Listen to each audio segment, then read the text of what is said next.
Et j'ai été, comme vous le savez, exposé à une arrestation, détention, puis expulsion du Dakar, où je venais représenter le président et peut-être le futur président du Sénégal.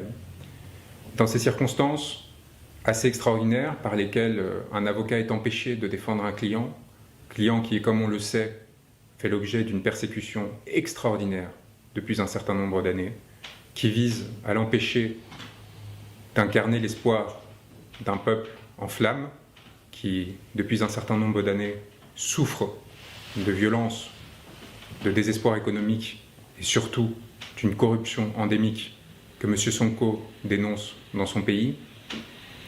La détention, l'intimidation d'un avocat par 7 hommes en armes pose question.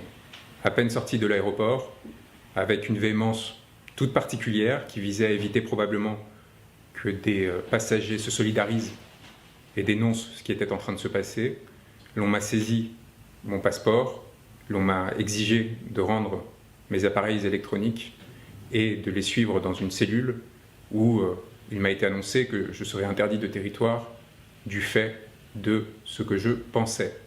Et nous sommes dans une situation très particulière où aujourd'hui, de simples mots peuvent faire trembler un pouvoir. Et cela dit quelque chose de ce géant au pied d'argile qui est devenu l'autorité politique du Sénégal et des dangers qui touchent l'ensemble des compatriotes sénégalais qui aujourd'hui sont confrontés à la violence qui peut naître de la part de ces géants lorsqu'ils se sentent menacés. Le ministre de l'Intérieur m'a fait l'honneur d'un communiqué de presse par lequel il m'accusait d'avoir fait appel à l'insurrection au Sénégal et d'avoir qualifié son Excellence, Monsieur le Président de la République, je reprends ces termes, de tyran, avec une majuscule. J'avais en effet annoncé ma venue au Sénégal. Il me semblait important de partager avec le peuple, en amont de ma participation à ce procès, que M. Sonko m'avait désigné et me faisait confiance aux côtés de 30 confrères courageux, sénégalais, qui au quotidien ont à le défendre, qui au quotidien ont à subir les conséquences de leur engagement, y compris de la part d'un bâtonnier qui semble plus pressé de sanctionner les voies divergentes que d'essayer de protéger notre robe, à leur côté évidemment, pour éviter toute manœuvre de la part du pouvoir, et que dans le cas où le pouvoir tentait une manœuvre, comme ils l'ont fait, avec le soutien d'Élysée, car il est évident que Macky Sall n'a pas agi seul, qu'il est évident que Macky Sall, qui avait reçu 5 jours auparavant une délégation d'Élysée du Quai d'Orsay, n'a fait qu'agir sur ordre à l'égard non seulement de l'avocat de M. Sonko, mais aussi d'un opposant à la politique menée aujourd'hui en France par le président Emmanuel Macron, politique qui effondre notre pays et qui effondre évidemment les intérêts de nos alliés et des peuples avec lesquels on était habitué à travailler. Et l'on se retrouve aujourd'hui dans une situation de panique au sein de l'Élysée, qui craint de perdre sa perle rare, avec la Côte d'Ivoire, le dernier élément qui lui reste d'une influence néocoloniale, délétère, corruptive vis-à-vis des élites politiques à la fois nationales et françaises. Et vous avez un homme, M. Sonko, qui s'érige pour réclamer la fin de la corruption, pour réclamer la fin de ce régime, pour réclamer l'équité et l'équilibre, et qui fait appel pour cela à des avocats qui luttent pour les mêmes causes. Et vous avez un président du Sénégal qui a la lâcheté et une telle crainte de cette alliance qu'il s'oppose à l'arrivée sur le sol de Dakar de cette personne. Et dans le même temps, vous avez un confrère français, auquel il est fait appel comme l'on faisait auparavant des sorciers blancs. Et vous voyez la différence fondamentale entre M. Sonko, qui pour internationaliser sa cause, parce qu'il est privé de déplacement à l'étranger, parce que l'on cherche à éviter par tout moyen qu'il puisse construire une stature internationale, qu'il puisse montrer qu'il est une alternative valable au pouvoir actuel, eh bien on se retrouve dans une situation où celui-ci cherche à construire des alliances en faveur du peuple sénégalais, qui cherche à s'appuyer sur des masses populaires, les masses de gilets jaunes que nous avons défendues, avec lesquelles nous travaillons notamment, qui luttent pour les mêmes objectifs que le peuple sénégalais. Et Nous avons en face les vieilles manœuvres. On fait appel donc à une personne qui va venir représenter, cette fois, l'establishment français, l'Élysée probablement, et qui accepte, et c'est là quelque chose qui pour moi touche au déshonneur, accepte de plaider face à une salle vidée de ses avocats, qu'ils soient étrangers comme moi ou nationaux. L'ensemble des avocats de M. Sonko ont été empêchés de plaider sa cause lors du procès du 30 mars dernier. Et face à cette situation, alors que l'un de ses confrères a été refoulé, Monsieur Sûr, Maître Sûr, mon confrère, plutôt que de refuser de plaider, plutôt que de s'indigner de cette situation, a tout simplement fait son office devant une cour vide, à la fois de sens et des personnes qui étaient concernées, afin d'obtenir la décision tant attendue, demandée par l'Élysée, qui, voyant la perte potentielle, encore une fois, de son dernier point d'appui en Afrique de l'Ouest, avait décidé de tenter de calmer le jeu et imposer à Macky Sall une décision qui préserve l'éligibilité de M. Sonko, tout en le condamnant évidemment pour le déshonorer. Or, la réalité est très simple. D'une part, M. Sonko est parfaitement innocent. Le rapport qu'il a cité existe. Il a été enterré. Nous avons la preuve au sein du dossier lui-même. On a essayé de l'accuser de faux, c'est un mensonge. Premier point. Deuxième point, nous avions tous les éléments nécessaires pour faire annuler la procédure. Tous les éléments nécessaires, et j'avais préparé, et c'est peut-être ce qui les inquiétait, des conclusions d'une part de nullité, car il semblait presque que le parquet avait voulu se tirer une balle dans le pied, tellement la citation était mal rédigée, probablement dans l'objectif de répondre aux ordres d'un régime aux abois, et en même temps, évidemment, de faire comme si la chose pouvait se dérouler tout en essayant d'enterrer. Nous avions des conclusions de nullité, nous avions évidemment des conclusions fin de relax, car ce n'est pas seulement que la procédure était nulle, c'est que M. Sonko était innocent. Nous étions prêts à la défendre, et c'est peut-être ce qui a tant fait peur le pouvoir, ce qui a tant fait peur la Cour, ce qui explique ce changement de juge à la dernière minute, cette évacuation des avocats de la défense, et cette décision que l'on a voulu être de conciliation, mais qui n'avait qu'un objectif, réussir à remporter une manche qui était mal partie, et évidemment, mettre M. Sonko face à des contradictions potentielles dans son discours. Il n'en est rien, car ce qui se passe lorsqu'un pouvoir est déliquescent, c'est d'une part des effets de courtisanerie qui créent de la médiocrité. Et ce à quoi on a eu droit avec cet extraordinaire communiqué du ministère de l'Intérieur, c'est l'expression de cela. On passera sur la maltraitance de la langue française, alors que le Sénégal est un des lieux de haut vol de cette langue française, et qui aujourd'hui dans laquelle la langue française gît avec le plus de créativité, bien plus qu'aujourd'hui en France. Il y a aussi la justification qui est apportée. M. Branco avait publié avant son arrivée à l'aéroport international Blaise Diagne de Dakar un post sur les réseaux sociaux où il traitait son Excellence Monsieur le Président de la République, Macky Sall, de tyran, et faisait également un appel à l'insurrection dans notre pays. Devant ce comportement inacceptable de la part d'un citoyen étranger, il s'est vu refuser l'entrée dans le territoire national. Toutefois, Monsieur le Ministre tient à rappeler l'attachement de l'État du Sénégal aux valeurs d'hospitalité et de teranga qui ont toujours caractérisé notre pays, à condition qu'elles soient sous-tendues par le respect dû à nos institutions et nos valeurs démocratiques. Pardonnez-moi le sourire, mais on apparaît dans une situation où il n'est pas nécessaire d'évoquer la complaisance de ce gouvernement avec des personnes qui défendent des idéologies racistes et particulièrement infâmes. Non seulement la complaisance, mais selon certains, le financement au détriment du peuple sénégalais, de ces personnes qui sont invitées à la présidence de la République. On pense évidemment à Marine Le Pen, mais lorsqu'il s'agit par contre de s'assurer que pas une critique ne sera faite à l'égard d'un homme en fin de parcours, eh bien là, tous les moyens sont mobilisés. Eh bien là, il y a là quelque chose de l'ordre de la déliquescence dans cette façon de faire. De la déliquescence car d'abord, on a peur des mots. Les mots font peur au point de mobiliser des hommes en armes. Et là, il y a quelque chose qui devrait inquiéter. Et puis, la médiocrité de la justification et de ce texte montre que, visiblement, ce pouvoir n'arrive plus, s'il a un jour réussira à le faire, réussir à attirer des personnes de qualité et de valeur. Et donc, par ricochet, une interrogation qui va au-delà des partisans de M. Sonko, qui va au-delà du PASTEF et qui s'adresse à l'ensemble des Sénégalais. Est-ce que, d'une part, vous ne considérez pas qu'il y a difficulté à des comportements de cet ordre et à l'image que cela renvoie des autorités de votre pays? Et d'autre part, n'êtes-vous pas inquiet que ce soit ces individus qui aujourd'hui vous gouvernent? Ce premier point me semble essentiel. Le second, encore une fois, la compromission à laquelle se prête ce pouvoir à l'égard des autorités politiques françaises m'inquiète. Elle m'inquiète parce que le peuple sénégalais mérite d'avoir des représentants qui soient indépendants, qui soient souverains, qui défendent leurs intérêts et leurs seuls intérêts. Les ressources gazières et pétrolières qui sont en train d'être exploitées produisent de l'avidité, produisent ces luttes violentes pour le pouvoir. Il est essentiel que des hommes intègres viennent défendre les intérêts du peuple sénégalais et ne créent pas une société à deux vitesses dans laquelle le pouvoir ne servirait qu'à capter les ressources au détriment du peuple. Et c'est en cela que ma rencontre avec M. Sonko est essentielle de mon point de vue. Le pouvoir corrompt systématiquement, il est évident. Et donc il faut trouver des hommes qui aient les qualités humaines, les qualités morales pour résister autant que possible à cette corruption et pour servir de digue au service du peuple sénégalais le plus longtemps possible. Et c'est cela que je suis venu défendre au Sénégal, aux côtés de mes confrères qui ont du courage et qui sont les véritables victimes du système existant.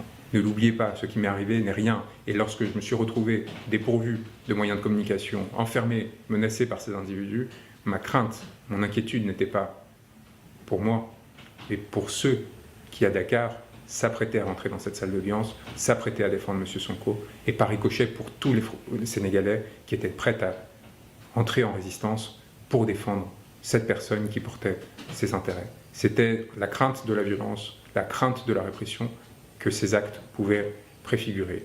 Et le deuxième élément qui m'indique l'existence d'un pouvoir déliquescent, et j'espère que M. Sall ne m'en voudra pas, et puisque son procureur a décidé de faire appel de la décision qui avait pourtant été arrangée entre le pouvoir et l'Élysée, eh bien, c'est l'appel du parquet. L'appel du parquet qui montre que M. Sall ne semble plus contrôler tout à fait l'ensemble des factions qui composent son pouvoir. Il y a là une forme de démembrement apparent pour un analyste politique extérieur, je peux vous assurer que c'est signifiant, qui peut avoir des conséquences particulièrement graves pour le peuple sénégalais. Et il est d'autant plus essentiel de s'assurer que M. Sonko, qui aujourd'hui est la principale figure d'opposition, puisse participer aux élections prochaines et soit en mesure de proposer une alternative à ce système qui aujourd'hui est en déliquescence et a provoqué de nombreuses conséquences particulièrement graves pour le peuple, y compris la mort d'un certain nombre de manifestants, que ce soit les 14 martyrs de 2021 ou depuis, dans de nombreuses reprises, des répressions particulièrement graves qui ont touché, y compris des responsables nationaux du PASTEF, auxquels il faut rendre hommage, ainsi qu'à mes confrères qui sont suspendus et qui sont dans une difficulté extraordinaire qu'il faut défendre absolument parce qu'encore une fois, à travers eux, c'est l'avenir du Sénégal qui est en jeu. Alors, dans ces circonstances-là, je voulais m'adresser à vous, d'une part parce que j'en ai pas eu l'opportunité, ça aurait été évidemment lors de mon arrivée à Dakar avec humilité, la possibilité aussi de vous transmettre un message essentiel qui consiste à dire que le monde vous regarde et que le monde est extrêmement fier et impressionné par cette jeunesse sénégalaise qui ne se laisse pas faire, qui ne se laisse pas intimider par la répression dont elle fait l'objet et qui est prête à prendre des risques extraordinaires pour défendre les valeurs cardinales de ce pays. Et je peux vous dire que la France et le peuple français ont beaucoup à apprendre de ce qui se passe en ce moment au Sénégal et vous regardent avec une fierté extraordinaire, celle d'un peuple émancipé qui aujourd'hui est en mesure de nous faire leçon sur la façon de défendre les idéaux démocratiques et les systèmes dans lesquels une répartition des ressources justes puisse intervenir. Et donc, je tiens à vous le dire aussi, c'est un dernier point, que j'étais venu à vous avec beaucoup d'humilité, beaucoup de fierté d'avoir été désigné par M. Sonko et à travers lui par les très nombreuses personnes qui croient en lui et qui espèrent en lui. Et j'espère que cela sera entendu parce que cela dit quelque chose aussi lorsqu'un peuple arrive à créer ce sentiment chez des pairs étrangers, lorsqu'il arrive à créer ce sentiment d'honneur, de fierté, que de se joindre à lui et de se placer à ses côtés, debout, face à la répression et à la violence. Et je tiens à vous dire que je resterai à vos côtés, que je n'attends qu'une chose, c'est l'opportunité de revenir à Dakar pour m'assurer que les intérêts de M. Sonko, aux côtés de mes grands confrères, seront défendus et que l'impunité dans laquelle ces violations de la loi sont intervenues de façon systématique, cette violation du droit cessera pour, encore une fois, dans le seul but de défendre l'intérêt des populations sénégalaises qui croient en M. Sonko, qui espèrent en lui le règlement d'un certain nombre de circonstances particulièrement délétères. Et je pense que de la Casamance à Dakar, il y a beaucoup de personnes qui attendent avec impatience ce changement politique. J'espère qu'il sera à la hauteur de ses aspirations. Il a résisté à des choses d'une violence inouïe jusqu'ici. Et j'espère que cette confiance qui est déposée en lui se transformera en force pour l'ensemble du pays. Merci à tous pour les messages extraordinaires que vous m'avez transmis, la chaleur qui a été partagée, qui m'a évidemment énormément touché. Et sachez qu'elle est entièrement revenue à vous et qu'elle continuera à le faire et que nous n'agirons justement qu'afin de protéger de façon générale, pas seulement les intérêts des partisans de M. Sonko, mais du Sénégal dans son ensemble, à notre place, avec l'humilité qui est la nôtre, en soutien des Sénégalais qui nous demanderont, et jamais dans une position d'affirmation, de domination, comme l'ont fait un certain nombre de personnes jusqu'ici, contre lesquelles nous nous opposons fermement et contre lesquelles nous continuerons de nous opposer, y compris ici depuis Paris. Merci beaucoup, Maître. Merci pour ce beau plaidoyer et merci beaucoup pour cet vibrant hommage aussi rendu au peuple sénégalais, ce peuple qui est veillant et qui continue à se battre, notamment la jeunesse sénégalaise, pour préserver ces acquis démocratiques qu'on a arrachés de haute lutte. Et permettez-moi d'abord de revenir sur les conditions de votre expulsion. Pour le moins hilarant, voire même délirant, parce que quand j'entends un avocat qui se fait expulser et qui a failli tomber sous le coup de appel à l'insurrection, parce que en tant que professionnel du droit, je pense qu'appel à l'insurrection, ce n'est pas un délit, mais plutôt un crime. Donc si cet état-là était logique, normalement, vous devez être arrêté, normalement, et emprisonné. Parce que c'est quand même pas une chose simple, c'est pas une petite chose. Et cela prouve aujourd'hui l'État aujourd'hui qui est hors norme, de par ces brimades qu'il exerce sur son peuple depuis 10 ans, en l'occurrence sur la personne d'Ousmane Sonko.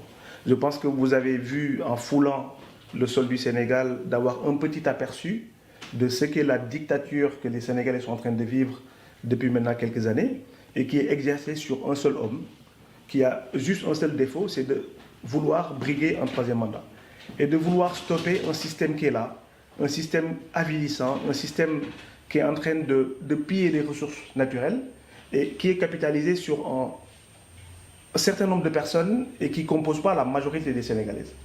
Et la deuxième chose, c'est le fait que vous soyez aussi expulsé pour des motifs aussi fallacieux et scandaleux, parce qu'ils vous accusent d'avoir traité Macky Sall de tyran.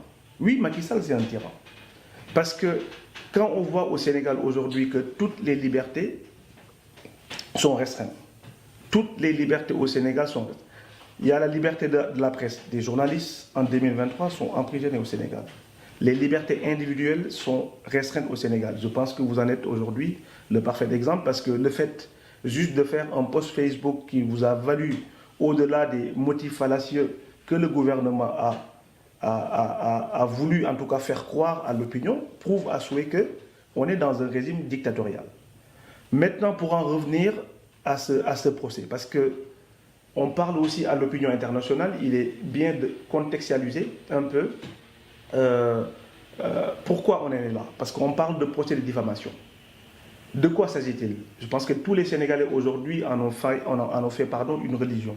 Mais l'opinion internationale parle de diffamation parce qu'on voit à peu près des gens qui sont invités à la télé française pour la plupart et qui sont de connivence parfois avec le pouvoir, qui ont tendance à biaiser la lecture que la personne qui n'est pas sénégalais puisse avoir de la chose.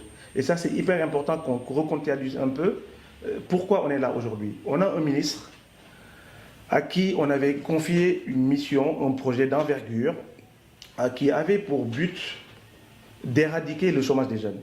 Un rappel de contexte, aujourd'hui le Sénégal est composé de plus de 72% de la population qui a moins de 35 ans. Et sur ces 72%, il y a près de 40% qui ne travaillent pas, qui sont aujourd'hui au chômage.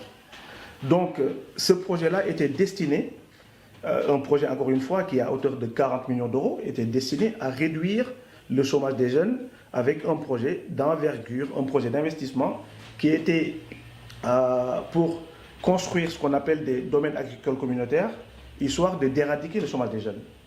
Aujourd'hui, je pense que ce point-là principiel a été mis en exergue et qu'on a voulu faire croire ce phénomène diffamatoire que Ousmane Sonko aurait exercé sur la personne de Mame Mbaye Niang, alors qu'on sait que c'est faux, c'est basé sur des choses qui ne sont pas correctes. Et l'idéal aurait été qu'on aille dans ce procès et que les avocats puissent plaider pour que la vérité puisse jaillir. Mais je pense qu'il n'est pas dans l'intérêt de l'État, en tout cas, de par les actes que l'État a posés, ils n'étaient pas, en tout cas, cohérents dans leur démarche depuis le début, ce qui était de faire jaillir la vérité. Je pense que ça, il était important de le noter. Maintenant, pour revenir sur ce qui s'est passé à la journée du 30, je pense que on ne peut même pas se permettre de parler projet, ne serait-ce que pour respecter le droit, parce qu'il y a des entorses, multiples d'entorses aux droits qui ont été commises. D'abord, votre expulsion illégale, scandaleuse, pour des raisons, encore une fois, pour les moins dérilants. Parce qu'on ne peut pas concevoir dans un pays normal, un pays qui se réclame d'un état de droit, un pays qui se respecte, expulser un avocat. Pendant ce temps, la partie civile a le droit, eux, de faire venir un avocat étranger à qui on déroule le tapis rouge. Ça, je pense que l'image du Sénégal en prend un sacré coup. L'image du Sénégal en prend un sacré coup. Parce que cette démocratie sénégalaise tant chantée jusqu'ici, je pense qu'on est en train de connaître l'histoire le plus sombre de notre démocratie sénégalaise. Et c'est pour ça, nous, on se mettra en bouclier pour se battre. Pour se battre, quel qu'en soit que ça puisse nous coûter, pour que cette démocratie-là, encore une fois, puisse être restaurée. Le jour du procès, enfin, la veille même, parce que je pense que pour un procès normal, pour un pays qui se respecte, on n'a jamais vu de l'histoire, en tout cas moi je ne l'ai jamais vu, qu'on dessaisisse un juge à moins de 18 heures du procès. 2 avocats de la défense qui ont été aussi empêchés pour des raisons inconnues, sûrement venues de plus haut comme on dit, parce que le bâtonnier ne peut pas se permettre de dessaisir un avocat à moins de 12 heures du procès. Donc ça, c'est jamais vu dans l'histoire. Et je pense que c'est des choses qui sont quand même pas glorieuses dans la démocratie sénégalaise. Et c'est des choses qu'on aurait pu éviter. Et autrement, il y a aussi des témoins qui ont été empêchés de comparaître.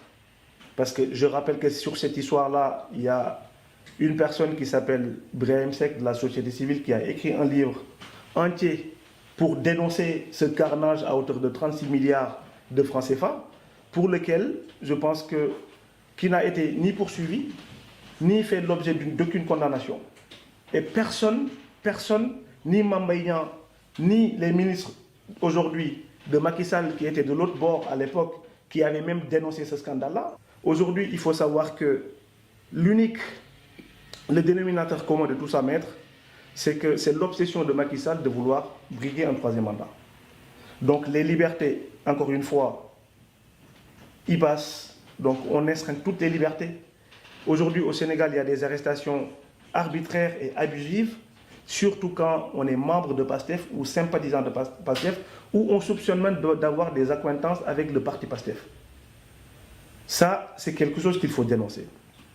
La deuxième des choses, on est dans un pays où c'est même Ousmane Sonko qui cristallise, comme vous l'avez si bien dit, l'espoir de la jeunesse sénégalaise. Et qui a ce tort-là, l'État est en train d'exercer toutes les pressions possibles et imaginables pour qu'il ne soit pas candidat, pour que Macky Sall puisse s'éterniser au pouvoir. Et ça, la jeunesse sénégalaise est prête à dire non pour que cela ne se produise pas. Et ça, je pense que par les différentes manifestations que la jeunesse a fait depuis 2021 et qui nous a valu quand même 14 morts. 14 morts en 2021, on est en 2023, ces 14 morts ne sont pas élucidés. Aujourd'hui, on a un procureur de la République qui s'empresse de faire des sorties et divulguer le certificat médical de manière grotesque d'Ousmane Sonko, mais quand il s'agit de parler des 14 morts, des 14 victimes sénégalaises, des jeunes qui se sont battus, qui ont juste eu tort de sortir pour dire non au régime totalitaire de Macky Sall, la seule réponse que l'État a trouvée à leur donner, c'est de tirer par balle. Donc il y a un rapport d'État américain de 2021 qui impute à l'État du Sénégal, sur les 14 morts, au moins une dizaine de morts. Donc tout ceci montre le caractère hors sol, le caractère hors norme que l'État du Sénégal aujourd'hui est en train de faire preuve de partout sur ses citoyens, en les brimant, en leur privant de leur liberté. Et maintenant, on commence avec des avocats. Et ça, je pense que si on continue sur ce point-là, le Sénégal va sombrer dans un chaos terrible. Nous, en tant qu'acteurs de PASTEF, comme vous l'avez appelé tout à l'heure, Ousmane Sonko, aujourd'hui, il est privé de sortir. Mais nous, on a essayé de faire en sorte que la communauté dite internationale puisse être au courant de toutes ces exactions de Macky Sall et de son régime qui sont en train d'exercer sur le peuple sénégalais. Le patronat sénégalais a été informé à travers des courriers, à travers des mémorandums. Parce que je rappelle que la France, quand même, est le premier partenaire commercial du Sénégal. Donc je pense qu'il va de l'intérêt de la France que ce pays-là soit stable et s'il a la possibilité, en tout cas, de pouvoir dire stop à Macky Sall, qu'il le fasse, parce que la jeunesse aujourd'hui est vent debout pour stopper cette tentative dictatoriale que Macky Sall est en train d'exercer sur le peuple. Donc c'est tout ce que je voulais dire à ce niveau-là. Et en tout cas, Maître, encore merci. Et nous sommes vraiment peinés de ce qui vous est arrivé hier, parce que le Sénégal, encore une fois, comme on l'a dit, a toujours été chanté ici comme étant un peuple accueillant, comme étant un peuple qui a toujours fait valoir les valeurs de l'hospitalité, les valeurs de la teranga. Vouloir, en tout cas, écorner l'image du Sénégal de ce point-là, nous peine au plus fond du cœur. Et en tout cas, en espérant, comme vous l'avez si bien dit, que les droits de la défense puissent être restaurés, parce que Ousmane Sonko aujourd'hui a été privé de tous ses droits. Et si on va jusqu'à éliminer ces avocats, là, on est quand même dans un régime stalinien, on est dans un régime digne du régime de Pinochet.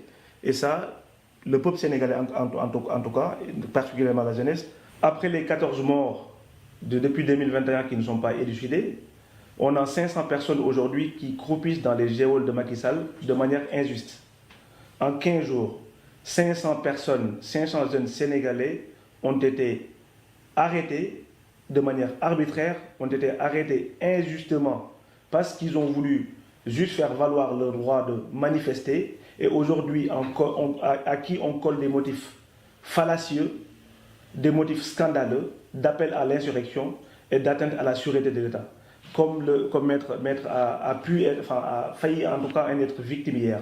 Donc pour un État, encore une fois, qui se veut sérieux, pour une République qui se réclame d'un État de droit, je pense que c'est des choses qu'il faut éviter et qu'on dénonce aujourd'hui de la manière la plus vigoureuse et qu'on exige à la libération de toutes ces personnes et sans condition.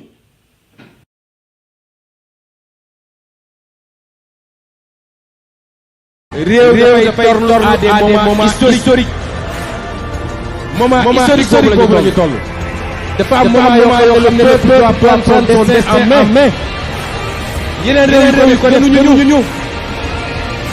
ñu wallahi yéen la jeunesse 2024 ñu soppi réew mi 2024 changement commencé fa faw 2024 yor réew gi jóge définitivement jog jam bu mu jaam gi delloo si àll réew mi ci réew mi séddale ko bu maandu lii la suñu projet bi ñu boole ñun ñëpp ñu koy xeex bi ñu koy door suñu woon fukki nit di waxtaan ak Sénégalais yi ngeen koy gëm ba tey muy nga xam ne ñun ñëpp xam nañ bu ñu demee 2024 gannaaw yàlla ñu tere jël réew mi réew dafay toll à des moments historiques moment historique boobu la ñu toll dafa am moment yoo xam ne le peuple doit prendre son destin en main yeneen réew yi ko gënuñu ñu wallahi yéen la jeunesse 2024 ñu soppi réew mi 2024 changement commencé na faw 2024 yor ñaaw yor réew mi jóge définitivement dog jam bu mu jaam gi delloo si alal réew mi ci réew mi séddale ko bu maanu lii la suñu projet bi ñu boole ñun ñëpp ñu koy xeex bi ñu koy door ñu woon fukki nit di waxtaan ak Sénégalais yi ngeen koy gëm ba tey muy nga xam ne ñun ñëpp xam nañu bu ñu demee 2024 gannaaw yàlla